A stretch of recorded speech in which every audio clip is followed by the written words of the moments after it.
मी आज तुमच्या माध्यमातल्या महिलांना पुन्हा सांगतो की यांच्यापैकी कोणाला वाटत असेल की आम्ही एलिजिबल आहोत आणि काही कारणाने आम्ही केवायसी करायचं राहून गेलो, अजूनही सरकारची तयारी आहे. आजही आम्ही केवायसी करता विंडो ओपन करायला तयार आहोत. पण जे इनएलिजिबल आहेत त्यांना जर आम्ही उद्या दिलं तर सीएजी आम्हाला विचारणार आहे आणि सीएजी आम्हाला वसुली करायला लावणार आहे. सीएजी हे नाही म्हणणार नुसतं इनएलिजिबलला का दिलं.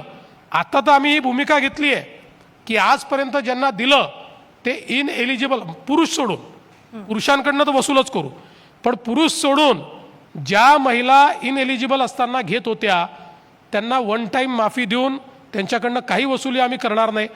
पण उद्याला हे जर आम्ही कायम ठेवलं म्हणजे केवायसी झाल्यानंतरही ज्या इनएलिजिबल निघाल्या त्यांना जर आम्ही देणं सुरू ठेवलं तर आम्हाला त्यांच्याकडनं वसुली करा असा सीएजीचा आदेश हा प्राप्त होईल. आणि त्यानंतर हे किती वाईट असेल की बहिणींना पैसे द्यायचे आणि मग त्यांच्याकडे जाऊन सांगायचं आता पैसे परत करा.